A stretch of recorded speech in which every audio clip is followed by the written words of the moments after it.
Dr. LaRose, first question. Start off the ball with the first speaker. Dr. Curtola, do you consider salt water toxic for the mouth? No, I think salt is an excellent osmotic gradient for drainage, and I've actually been a fan of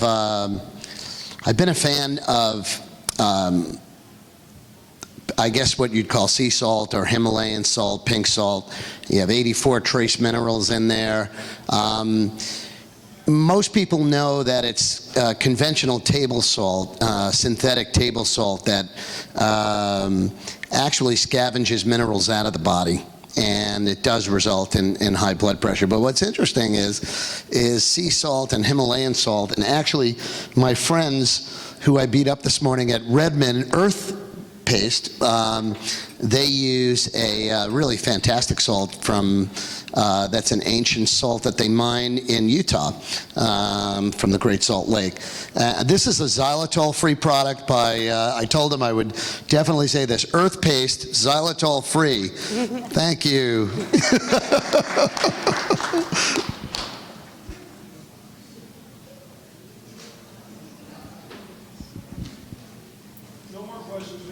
Yep, we're done.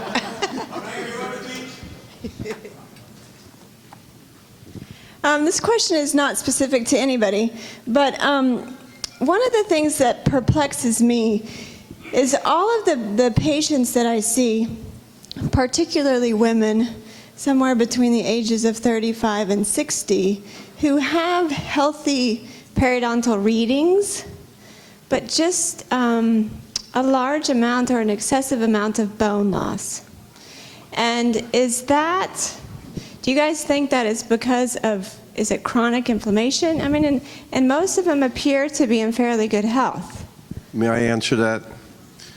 Yep. The first thing we could look for, the first key, as soon as you described your patient set, the first thing I thought of was the 4 F's.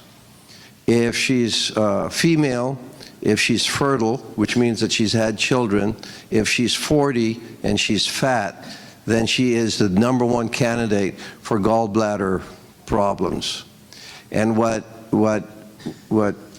my next presentation, hopefully to the Academy, is going to be that digestive problems lead to you're not pulling the amino acids out of your food, and when you're not pulling the amino acids out of your food, your body starts robbing it from your muscles, leading to muscle loss, which is sarcopenia, which is the #1 cause of death in people who have cancer, but they don't call it sarcopenia, they call it cachexia.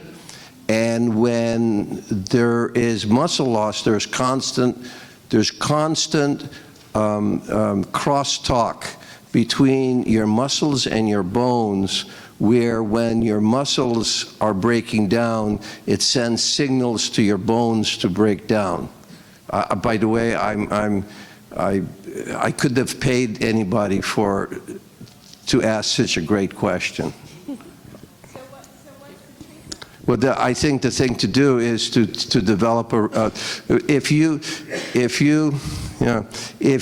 when I shake hands with a patient, I always will check their underarms to see how flabby they are, to see the level of sarcopenia. And if you see, I'm going to tell you right now, I'm predicting that your patients that have calculus, that have bone loss taking place, that they're developing flabby arms because they're losing muscle, and you just need to get a relationship going with a board-certified clinical nutritionist to help those patients. So you think it's all diet?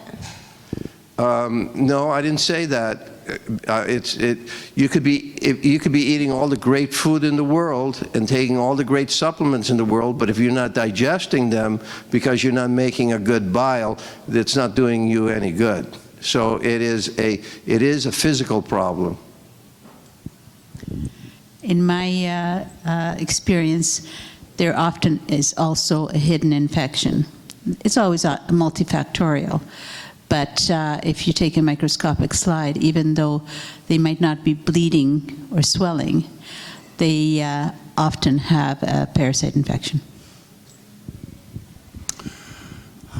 Remember that if the voltage is low, your extracellular space will have excess hydrogen ions, namely be acidic.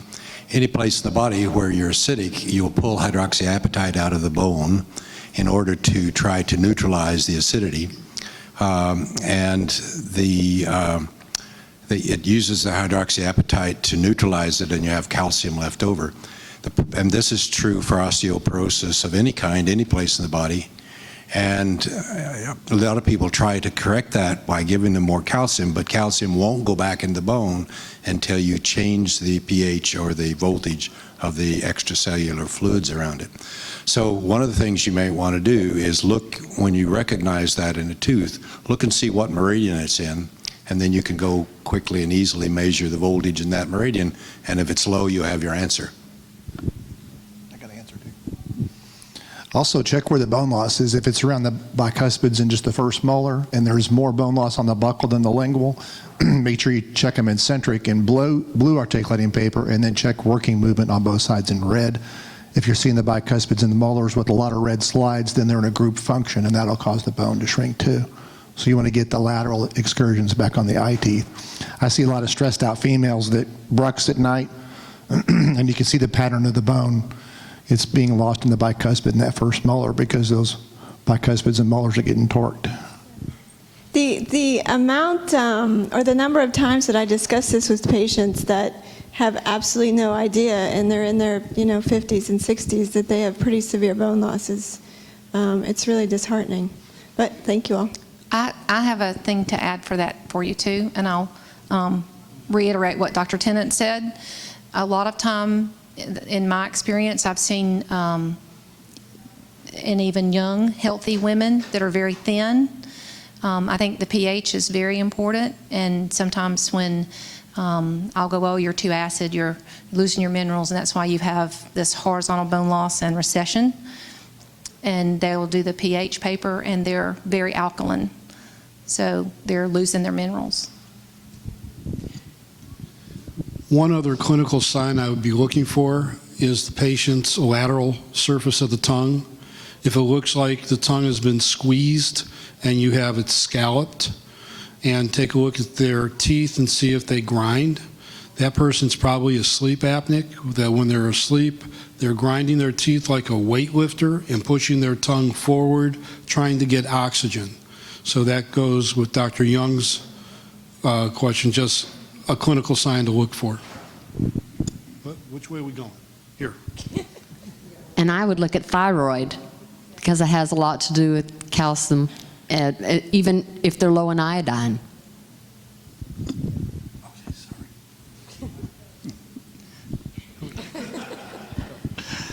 Well, I'm loving these answers because everybody's so spot on. And there's a saying in the health sciences that for every symptom, there's 10 different causes.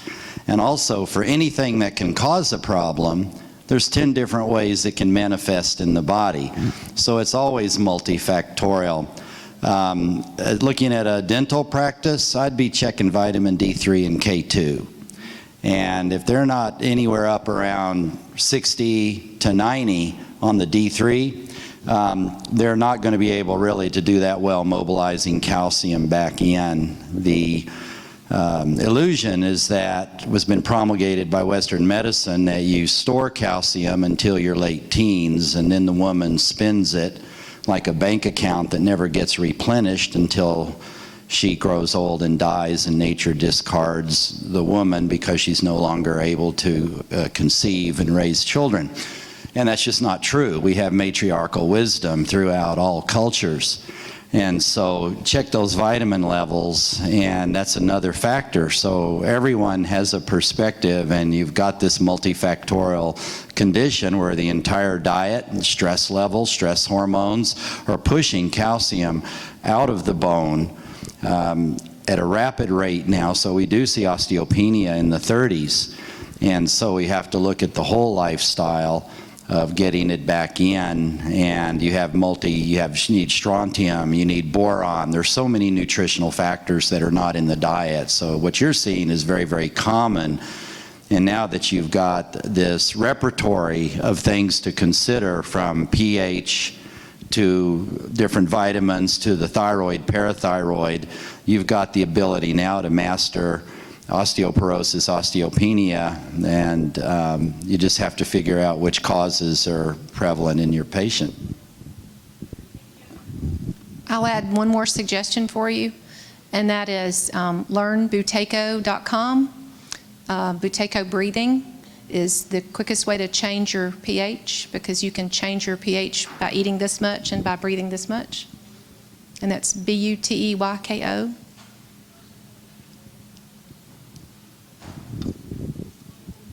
I would just like to add that vitamins and minerals don't work too well without enzymes, so you might want to look into enzymes. All right, I'm going to start. This is a two-part. One is, I don't know how much of the panel is aware of ab frictions, not ab fractions. And, we're talking about toothpaste. Our first speaker was talking about toothpaste. I, for one, am a proponent of dry brushing, okay, rather than using abrasives. So, and the other thing, secondly, the second part of it would be oil pulling. I haven't heard anybody talk about that, and the use of oil pulling versus other means of taking care of the mouth. I propose oil pulling to my patients and find that if they are diligent with it, their health effects are tremendous. When a person comes and says, I cannot afford to buy the products for a parasite cleanse, I will put them on oil pulling and bentonite clay, and within 6 weeks, quite often, their slide is clear.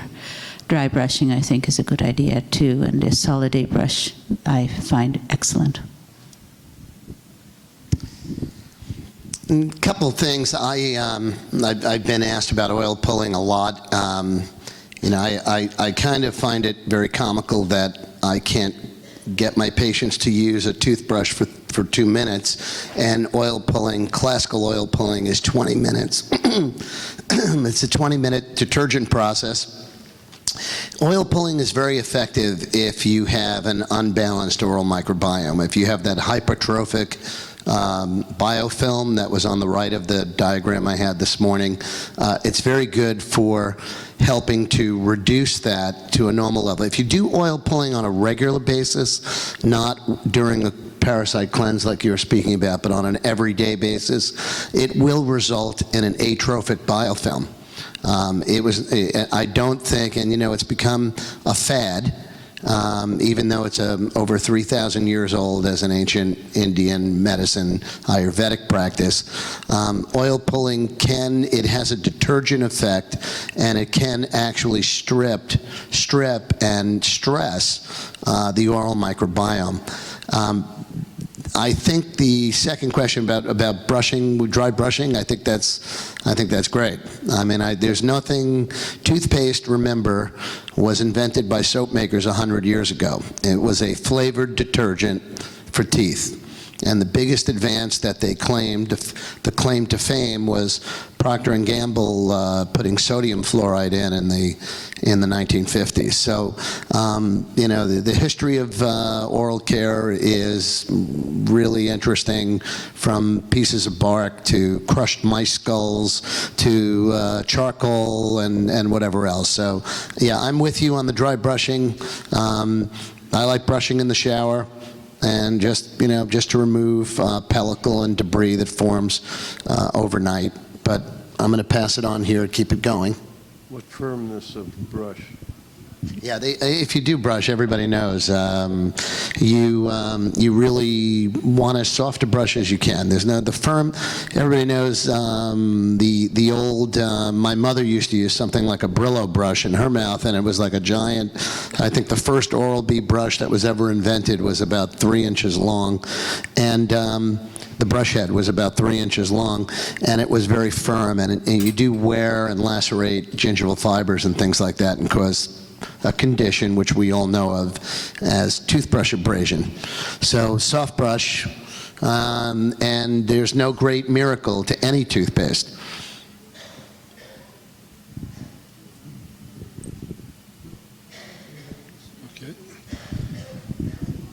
Dave, I'll add to that with the oil pulling. A lot of people are using coconut oil. I think the Ayurvedic was sunflower, safflower. But with the increase in oral cancer, the primary range being, I think it's 25 to 45-year-old white males that are, the oral cancer is not found until stage 3 or stage 4, and it's very disfiguring. So I have them, since coconut oil is antiviral, antibacterial, antifungal, antiparasitic, I have them gargle with it in the back of their throat. I don't know if anybody knows any scientific evidence. That's just my women's intuition that people got to start looking in the back of the throat. And I'll put a plug. I have no interest in oral ID, but it's a fluorescence, and you know, I just go ahead and gag them, and I want to look at the back of the throat.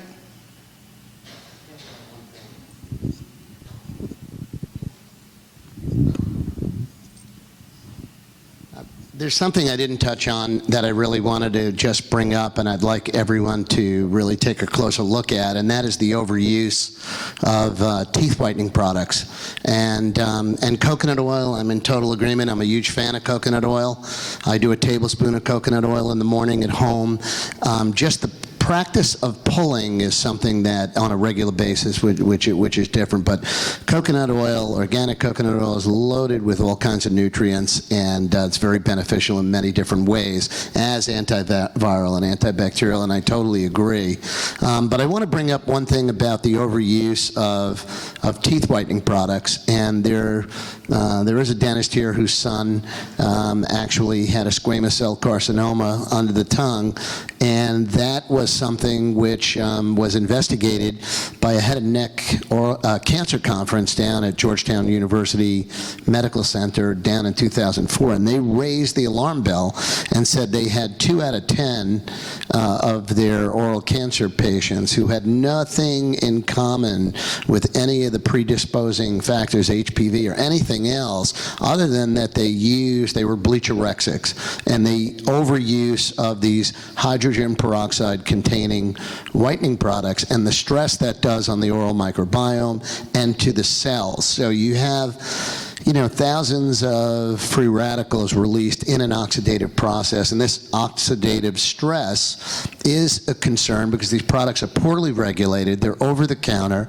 and Crest White Strips does, I don't know how many hundreds of millions of dollars in sales, but they're thought of by the general public as safe, and they are not. They are not safe.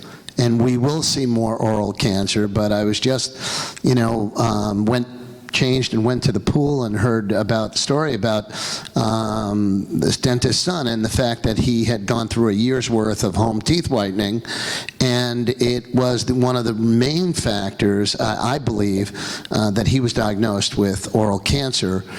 Same thing, they're all squamous cell carcinomas, ventral side of the tongue, and things like that. So if you really, my advice is to you and to your patients that I would advise caution. I really think the only safest teeth whitening should be done in a controlled environment in the mouth in a dental office where you're isolating the soft tissue. And then I also recommend using an antioxidant mask. I have an antioxidant gum mask that I use to replenish antioxidants that are lost in the oxidative process. But it's something just to throw out there because I was reminded when I heard oral cancer.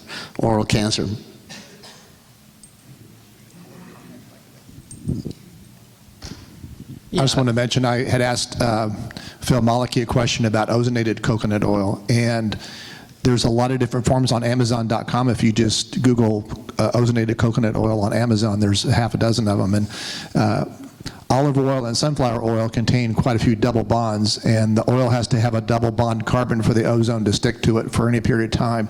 And coconut oil has no double bonds at all. So if your patients are buying ozonated coconut oil online, it's all a fraud, basically. It does not hold on to the ozone the way the other two oils do.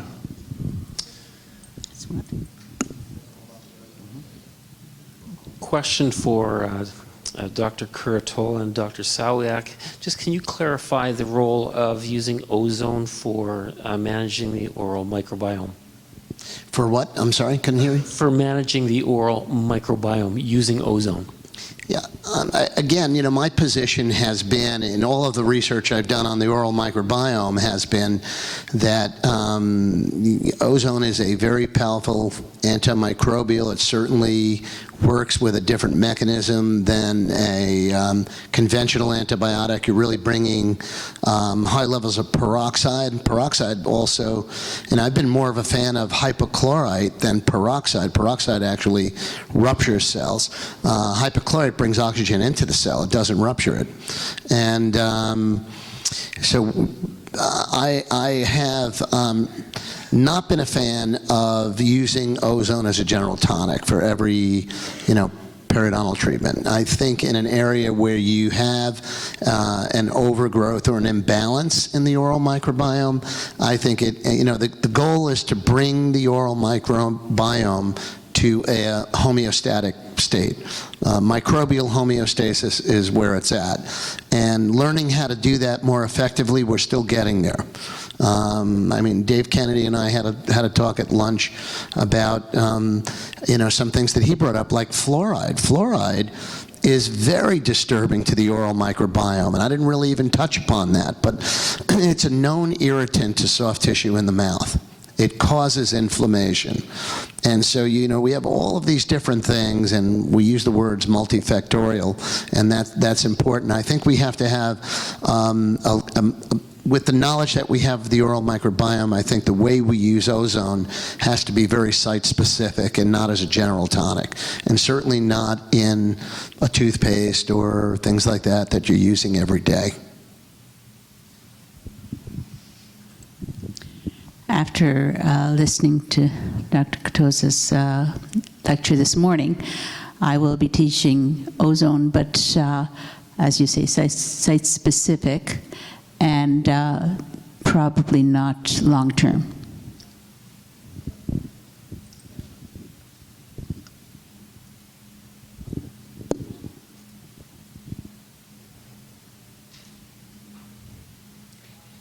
So I have been using ozone for treating gum disease in my office, and the way I use it is that after probing, I find out which pockets are deep. The first time I go all around the mouth with a probe and direct ozone gas, and then the times after that, I just find the deep pockets and I go after those pockets. Usually what I find is that the smaller pockets are gone within 1 or 2 treatments. No problem, 4 millimeter, even 5 millimeter pockets are gone. I send them home with ozonated olive oil. I send them home with all kind of treatment. We try to control the pH and everything. But what I find is that the really deep pockets are not going away, and they remain. And I don't know why. So my question is there any microorganism that ozone doesn't affect? I don't think that it's a matter of the ozone not affecting the microorganism, but you are doing topical treatment and you're getting reinfected from the rest of the body. So if it's a parasite, it will come back because it's elsewhere in the body and you have just done the mouth. So I find that a whole body parasite cleanse is much more effective in the long term. When you have that deep pocket, is there a denton that's missing? Was there an extracted tooth nearby? No. No? No. A third molar that was extracted? Yeah. Yeah. I would look for cavitation. Right. I would look for cavitation. Okay. All right. That is there leaking, was also mercury-free. Yeah, that's leaking through the gingiva. Okay. All right. And one other thing I just wanted to share about some antimicrobial therapies and things like that is that you have to think of it as there's a rebound effect. In other words, when you you push things toward an atrophic direction, you don't just end up back in I was using the word homeostasis, but I think, you know, we're really looking for balance of the oral microbiome, You were saying homeobalance, because stasis means static. But homeostasis in general is a condition where the body returns to balance, pH, temperature, and its microbial balance as well. You have to always remember the rebound effect is not a good one. And sometimes it's like using nose spray and neosynephrine, nose spray if you have a cold, and the rebound effect from the use of an anti-inflammatory or an antimicrobial product is sometimes the pendulum swings hard the other way, and you're really fighting. And in those deep pockets, that's a perfect place for aggressive facultative anaerobes to really hang out and party. Okay, all right.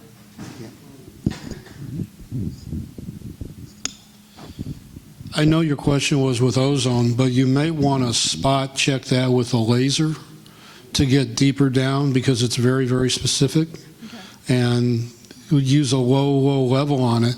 You won't even need to anesthetize the patient. Also check and see how many different metals are on their teeth. If they have PFMs that have rexillium, that's going to be 49% nickel. They've got an amalgam on another tooth, 50% mercury. They got a gold crown. They got a Vitalium partial. So the farther apart those metals are on the periodic table, the more electrical flows going through there, and the oral galvanism will create a growth of bacteria too. Okay. Yeah. Okay, I'll look at that. Thank you. This is more directed to Dr. Tennant. When we're talking about, at your, not this particular meeting, but others, you've talked about caries that we'll see decay on a tooth related to that meridian associated. What do you think about the bone loss aspect? The same thing? Because you'll see some cases of bone loss on a first molar that you won't see on other teeth. Could that be associated also with the meridian?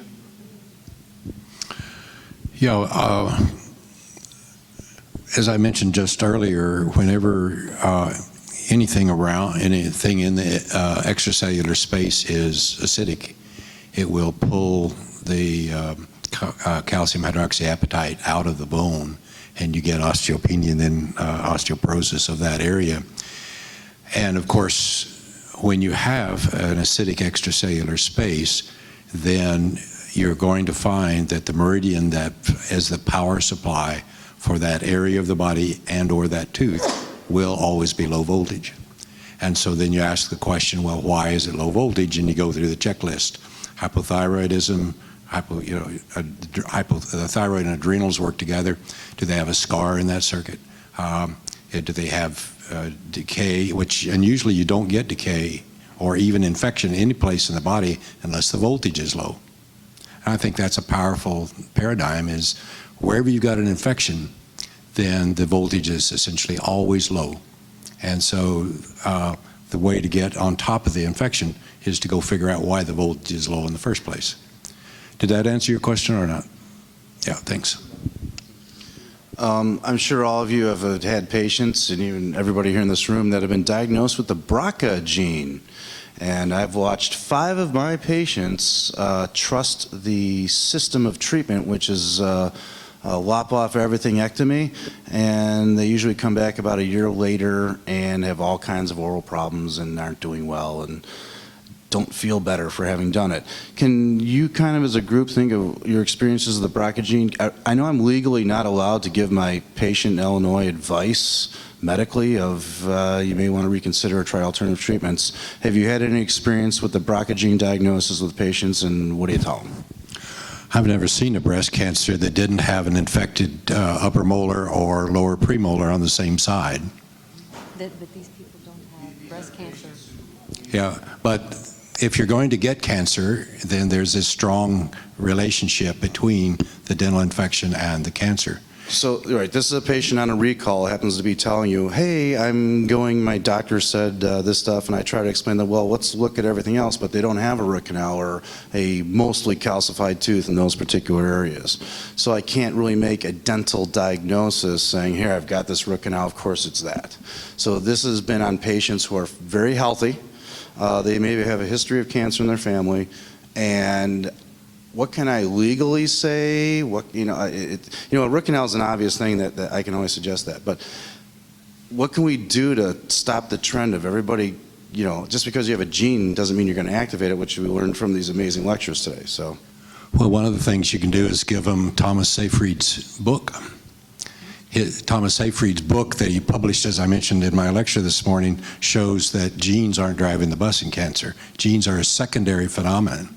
And since they're a secondary phenomenon, why would you mutilate yourself based on something that's changeable? I think it's nonsense myself. the only issue is not running to giving medical advice illegally. Well, of course, that's the politics of medicine and not the science of medicine. And if anybody here can tell me how to circumvent the politics of medicine, I will take you for a steak dinner.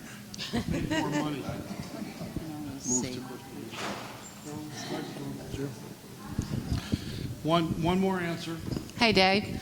I have friends who, you know, have the BRCA genes, and so I'm not up on the year or the percentage, but since they've known about that gene, the percentage of those people who have it, who get cancer, has risen just like the rest of the population that gets cancer. So epigenetics, just like, I mean, you can talk about that. All right, this is a little bit off topic, but it's about mercury.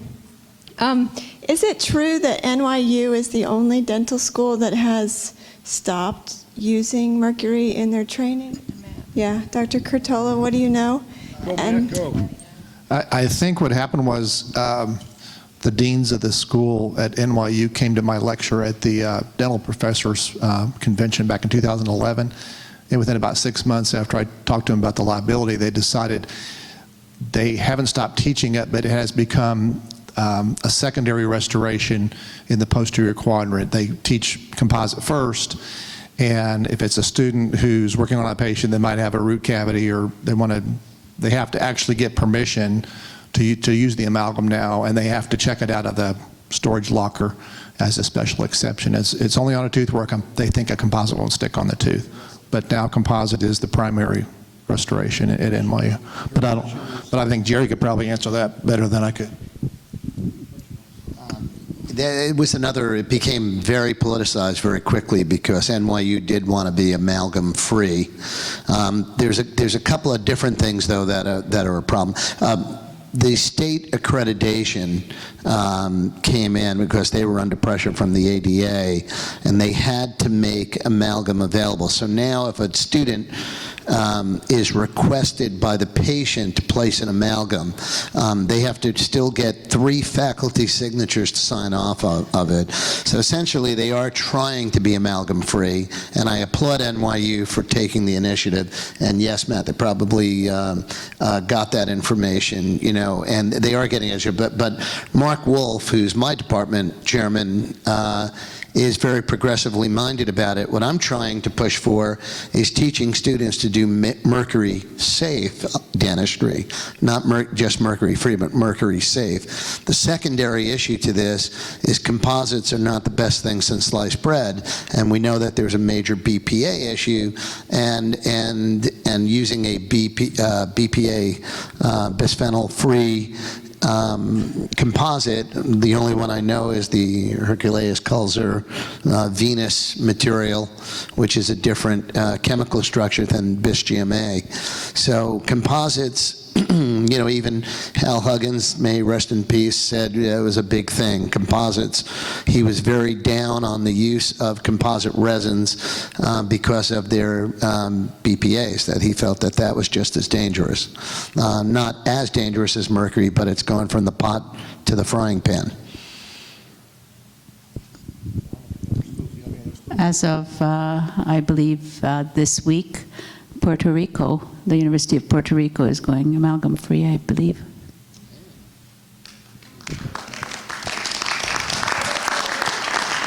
Any advice as to how, I graduated from Creighton, any advice on how we can educate them about what NYU has done and push them to do the same?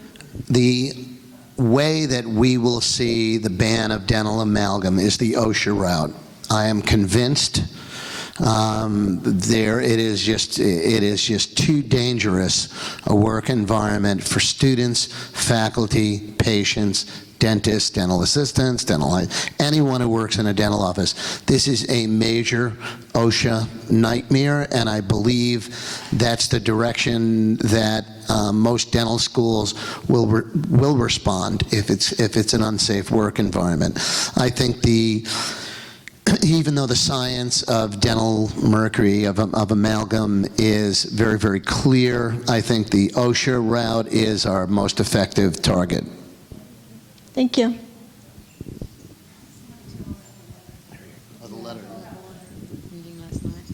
Yeah, we're going to talk about a board letter that you can, or an alumni letter you can send to your dental school. But a good thing to do is just to call up your dental school and ask for the OSHA officer or whoever's in charge of standards there, and ask them what their mercury vapor hygiene protocol is, and if they're monitoring the clinics, and if they're aware of the fact that there is an OSHA PEL limit, for each clinic, and ask them if they're testing and keeping records, because the OSHA law says you're supposed to. Yeah, did you mention it? No, go ahead. Okay, so the IAOMT is asking its members to send, and we have a form letter for you to send to your alma mater, and the more people we get to write to their schools, then at least we're suggesting that they pay attention to the OSHA laws, like Matt said.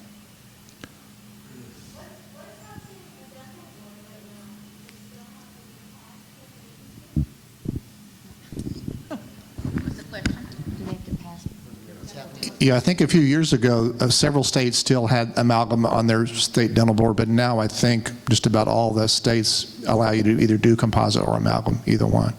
I'm not keeping up with that right now, but I think we mentioned that this morning somewhere. You're right.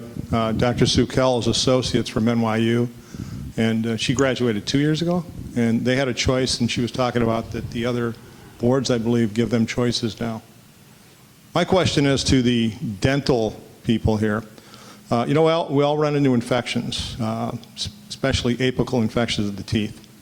And sometimes we choose antibiotics, right? And we choose antibiotics wrongly, and we have to prolong because of not necessarily choosing the wrong antibiotic, but choosing the effective, and choosing the wrong one.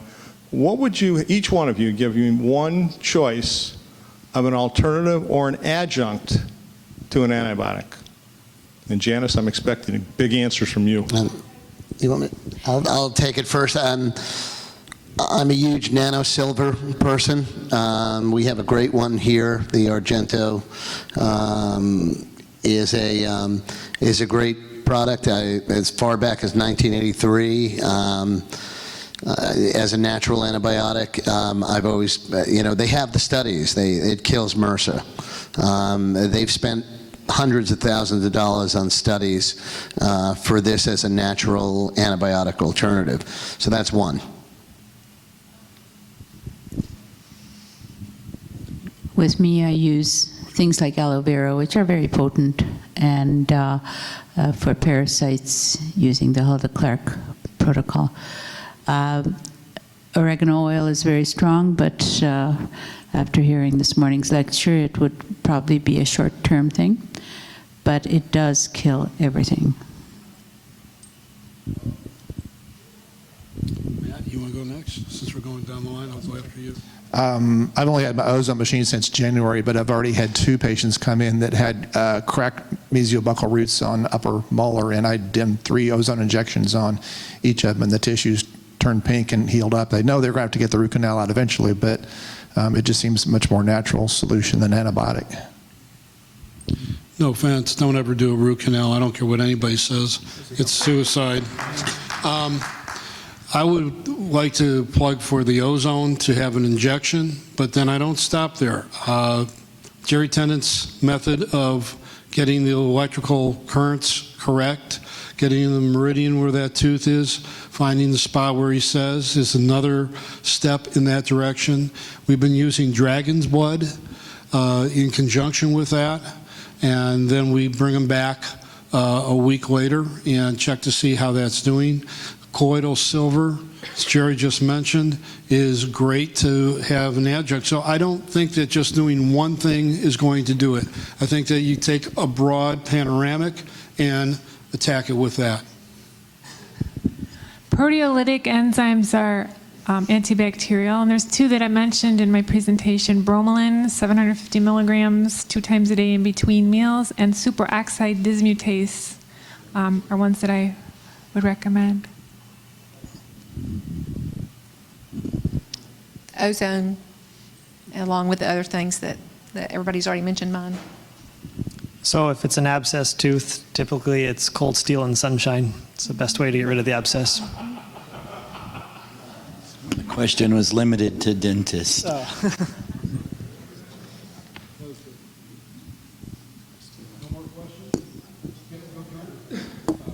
This one is for Dr. Tennant. You said dental infections act like circuit breakers. What about an extraction site where they're missing a tooth? Well, the teeth seem to be suspended from the acupuncture meridian in a way that might be understood by thinking about a string of Christmas lights. You can unscrew one of the bulbs and throw it away, but the string is still there and all the other bulbs are still there. So just because you've taken a tooth out, it doesn't affect the meridian unless you have infection left behind.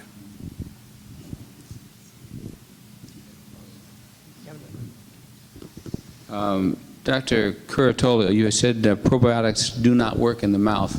Does that include strep salivarius? Yes, and I want to clarify that because there's been a lot of studies on probiotics in the mouth. I said they went as far back as the 70s, and generally, salivary transplants, and it works. It works in the gut because it's a closed system. In the mouth, you have this, immune defense part, and that's actually set up to protect us because there are obviously deadly pathogens in the environment around us right now. So the strep salivarius, they were trying that on toothpicks and all kinds of things. I think we had a toothpick product here with strep salivarius. Was it strep salivarius?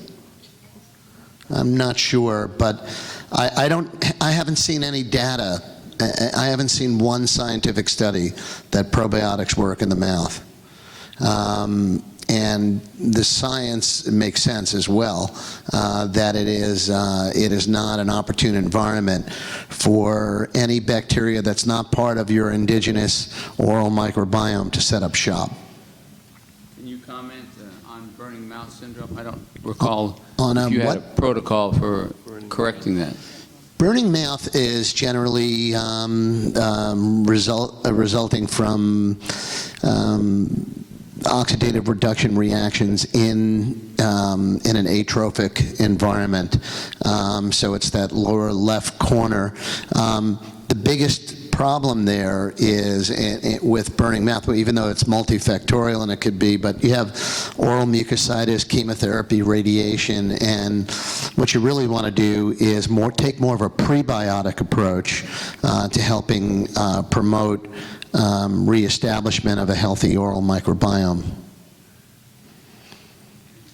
Now, we've given patients a nutritional homeopathic formulation, this New Path Bioactives, and it's been very effective for oncology patients, especially with oral mucositis. It's the only thing that's gotten the mouth to stop burning. But you don't want to use anything that's going to make it more atrophic, which tends to, and these products like biotin and this stuff is just hogwash.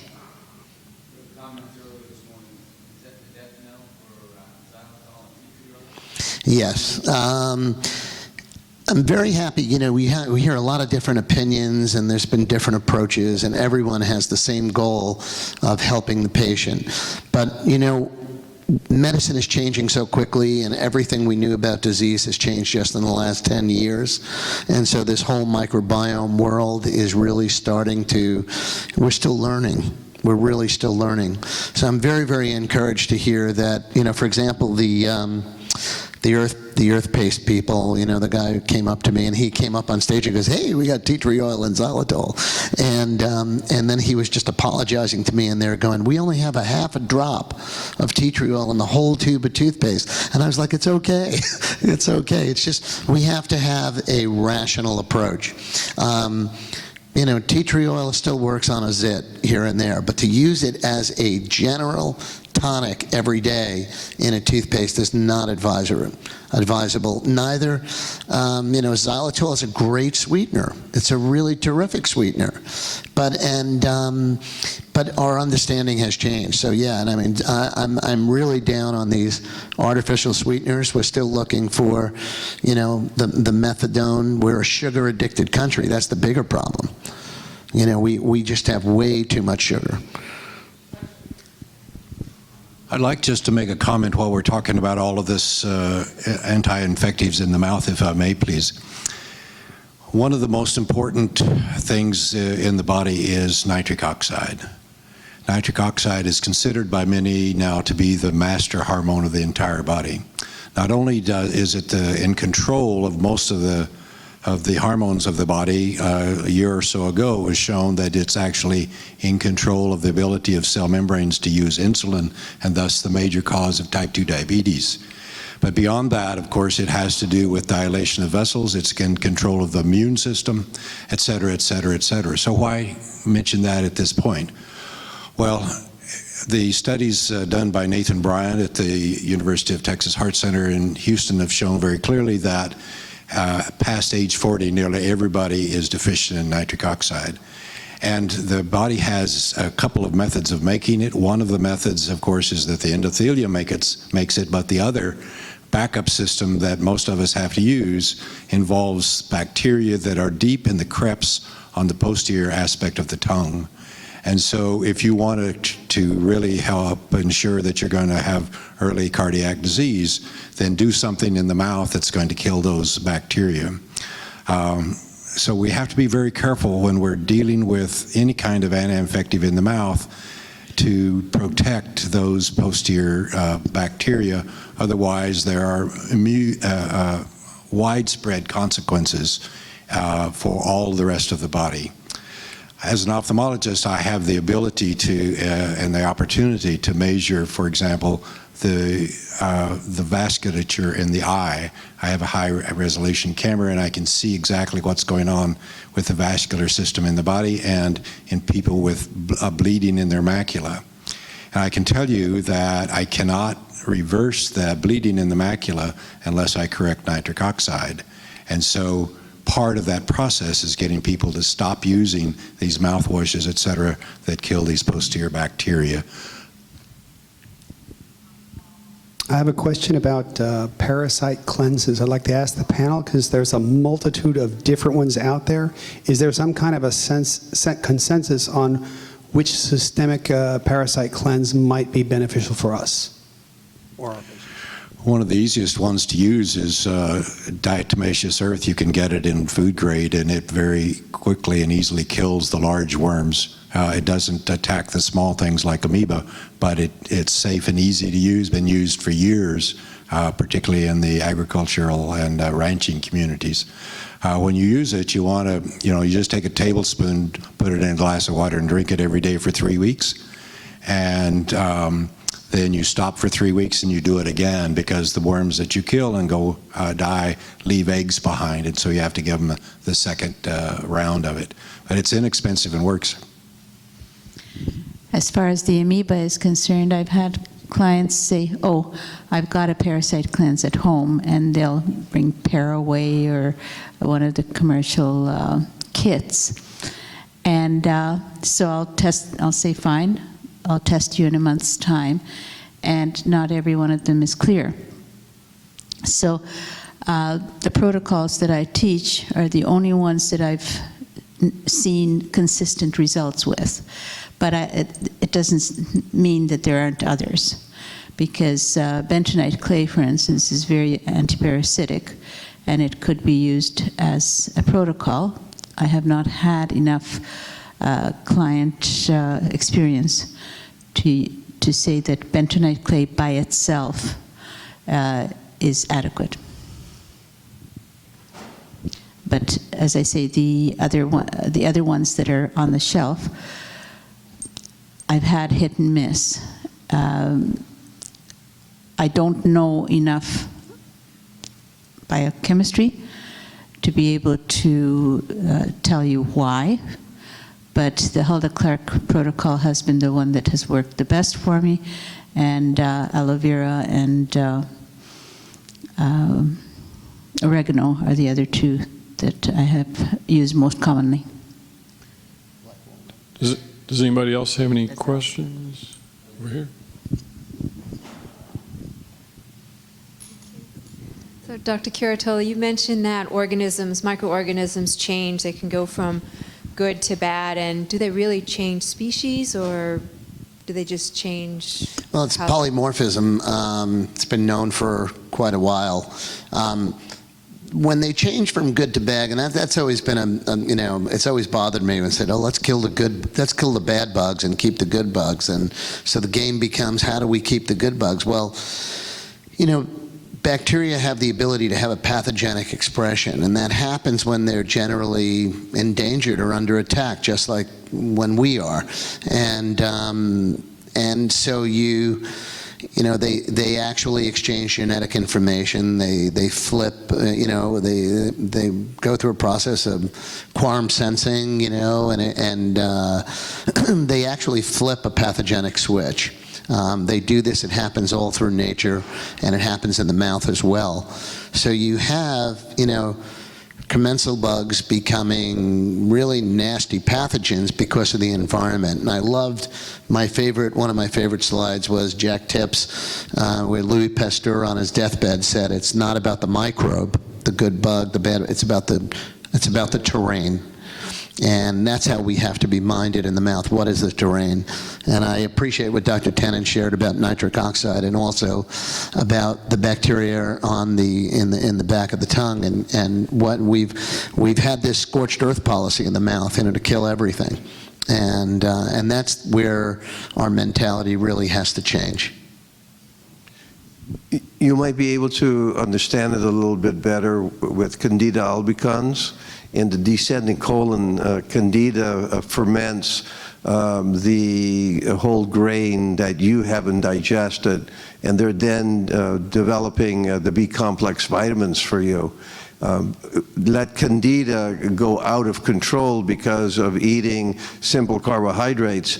The Candida now starts acting like a virus, and you have candidiasis. So you have this very beneficial yeast that was making B-complex vitamins for you that is now producing thrush and vaginal discharge, and this beneficial yeast has now become a bad guy.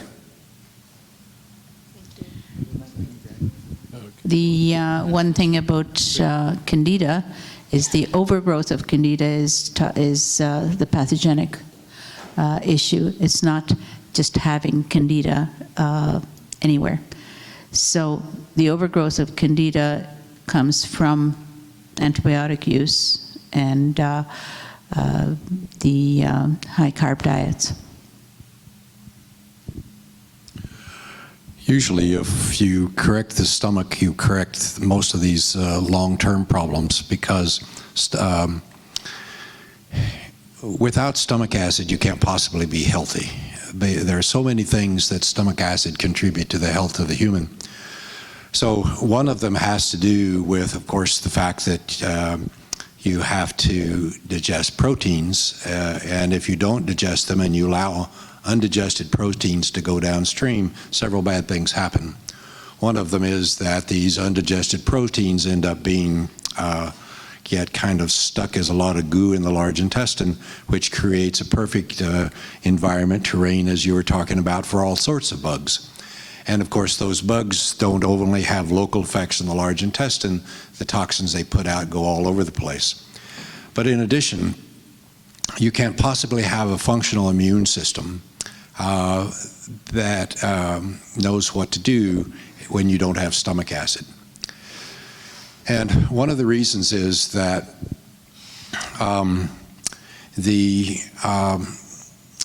the database of all the proteins that are you is stored in the thymus gland. And you make white blood cells, and those white blood cells go through the thymus, and the database is downloaded into the white blood cells. And the white blood cells go cruising around the boulevard looking for a protein. And so if you have stomach acid and you only absorb amino acids, then the only proteins in your system are those you made. But if you have undigested proteins that are in the system, and the white cells bump into one of these undigested proteins, it says, oh, you're not in my database, I didn't make you, therefore you're here to hurt me, you're a bacteria or some other a virus or something else. So it calls in the immune troops. You build antibodies against those, whatever it was you just ate, and so you become allergic to everything you eat except for fats. That is to say that even carbohydrates have an identifying protein. So for example, a raspberry has a different protein than a peach, but they have identifying proteins. So you become allergic to those if they're not digested and broken into amino acids. Now, gluten, of course, is the big thing that you hear everybody talking about, but gluten is simply the identifying protein of grains. And you're supposed to break the gluten in your stomach down into amino acids and therefore never absorb the gluten. But when you don't have stomach acid, gluten goes downstream and you build antibodies against it. So you get gluten sensitive primarily because you don't have stomach acid. Well, also stomach acid is what tells the pancreas in particular to make about 8 or 9 different hormones, one of which is cholecystokinin. Cholecystokinin, of course, means gallbladder move. Well, when stomach acid hits the small intestine, it tells the liver to make bile, it tells the gallbladder to dump bile into the digestive process.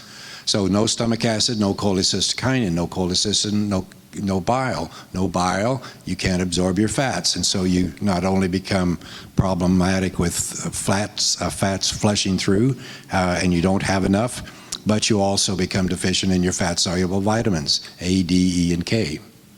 All of that because you don't have stomach acid. So what's it take to make stomach acid? It takes 5 things. It takes vitamin B1, iodine, zinc, salt, and the voltage to make it.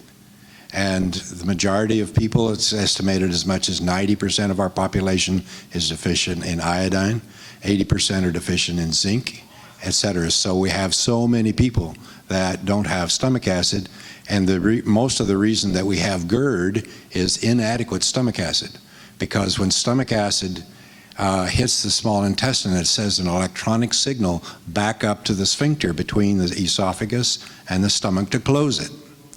If you don't have enough stomach acid, you don't get enough voltage to close that valve, and so you get GERD. So you can fix GERD by fixing stomach acid, and you fix all of these other things as well. So a lot of people who have had trouble with parasites and candida and whatever, it simply goes away once you put them on appropriate things that it takes to make stomach acid, and in about 3 or 4 months, that's all history.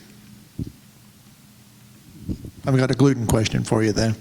Is there a difference between the gluten that goes downstream in the intestine, the way the body reacts to it, versus our mercury toxic patients that have damaged tight junctions in their intestine, and the gluten goes directly in the bloodstream, the way the body reacts to that? Great question that I don't know the answer to. Obviously, when you have heavy metal damage to enzymes, then all bets are off all over the place, because everything that's supposed to work has interfered with that.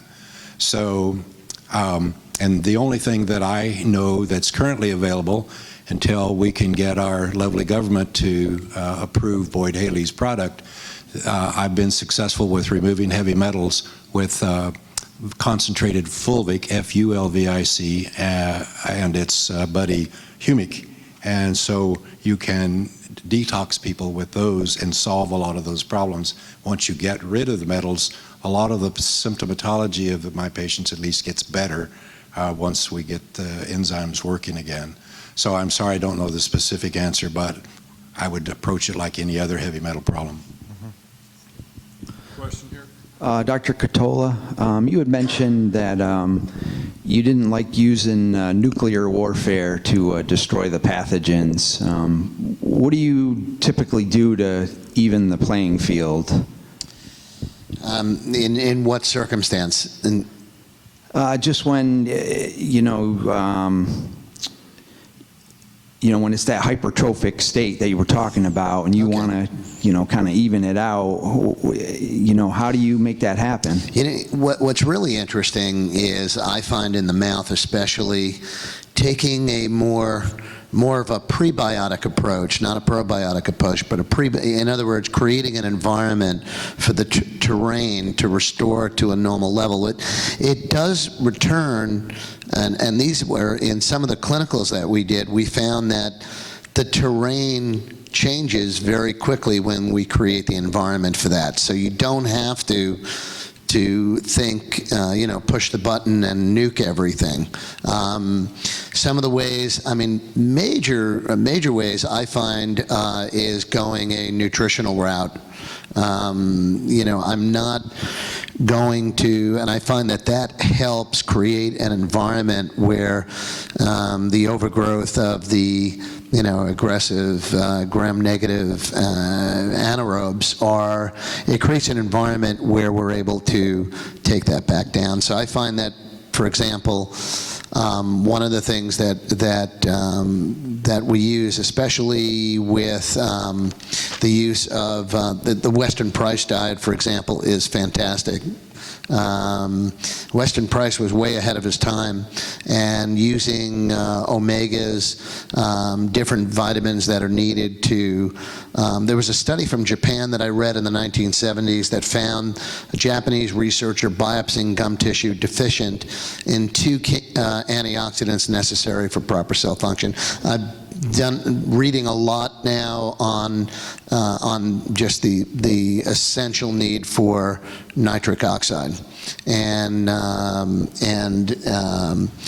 one of the things I think nitric oxide supplementation, methylation, boosting glutathione levels, all of those things, improving circulatory competence, immune system competence, all of those are going to take you from a hypertrophic to more of an aerobic, thin, odorless microbiome. That's the goal. And the goal is to get there from another direction than the direction that we've been taking, which was the scorched earth policy of the past.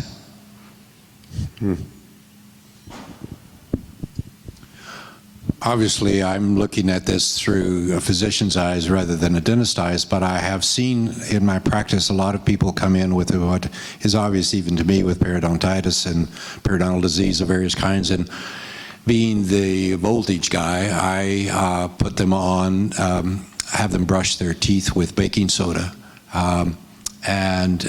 Because, of course, as you know, the carbonic acid system is the primary buffering system of the body, and people come back when I see them for their 3-6 month follow-up. Usually their mouth looks terrific. So I'd be interested in your thoughts about simply correcting the buffering system in the body so that you have the terrain that normal bacteria love. Yeah, I love sodium bicarbonate. The only problem is it's a very abrasive substance on teeth, and it has resulted in toothbrush abrasion and all. I'd rather see them use a sodium bicarbonate solution. But another thing was the 2 antioxidants, by the way, that the Japanese researcher in the 70s found essential were vitamin C. The 2 biggest were vitamin C and coenzyme Q10. Really very interested in both of those from way back. As far as the buffering, I agree. Most of the times the hypertrophic environment is usually an acidic environment. And buffering is an important part of helping to restore balance and homeostasis. We use Torrance, a modified Torrance powder, which is a mixture of baking soda and salt with a tiny bit of hydrogen peroxide, and pat it onto the gums rather than brushing with it. And that's part of the toning of the tissue in the oral hygiene program. I would be apprehensive about the hydrogen peroxide destroying your ability to make nitric oxide. So I have a worry about that. And also talking about something that's abrasive, certainly salt is abrasive in a toothpaste.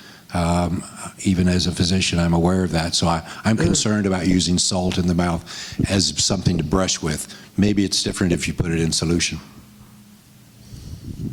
Yeah, no, I would second the motion on hydrogen peroxide. It's very disturbing and disruptive to the oral microbiome. We always thought it was great, but as a general tonic, I would curtail that. As far as baking soda, I use a Himalayan. I have my dental hygienist irrigate with pink Himalayan salt after she scales. We have a pink Himalayan salt rinse that we use. That's fine, but brushing, I agree, both very abrasive. But I think what you're doing is great. I just kind of, I'd get away from the old Kais. You remember, Paul Kais was around way before this new knowledge of the oral microbiome and the effect of hydrogen peroxide on the production of nitric oxide. This is sort of along the same lines, and it kind of jumps off of what Dr. Tennant was saying about the importance of nitric oxide, master hormone, and so on. And I asked Nathan Bryan about this, and he said, well, we need to get a grant to study this and answer your question. But maybe, Dr. Tennant, you're getting a handle on it, because you said, I told some of my patients not to use those mouthwashes, and we don't know which ones are safe. There are some mouthwashes that are natural, they're using essential oils and herbs. Are they safe, or is it the nasty chemical ones that you buy in a drugstore? Is it fluoride? You know, do you have any handle on which mouth rinses and so on are safe? Well, Nathan and I have discussed this at some length, and what he's currently doing is trying to identify exactly which bacteria are there and which ones respond in what way to various substances. But it's quite clear to me that Nathan feels that any of the strong mouthwashes, whether it be hydrogen peroxide, Listerine, chloroseptic, any of those kinds of fairly strong mouthwashes will indeed kill the bacteria that make nitric oxide and should be avoided. Again, we're back to you could very easily just make a mouthwash with baking soda and rinse your mouth with that, because when you raise the voltage in the mouth, you're going to get rid of the bacteria that cause bad breath, etc., which is what most people are trying to do, right? Yeah. And so why not use something that the body naturally makes? It's 30 cents a box, it'll last forever, it doesn't cost you much, and works terrific. Why not? Absolutely. I think somebody mentioned that Mike here is about to starve. Yeah, if you don't have a question. I think everybody looks like they need a drink. Well, yeah, we are calling a wrap. Thank you very much.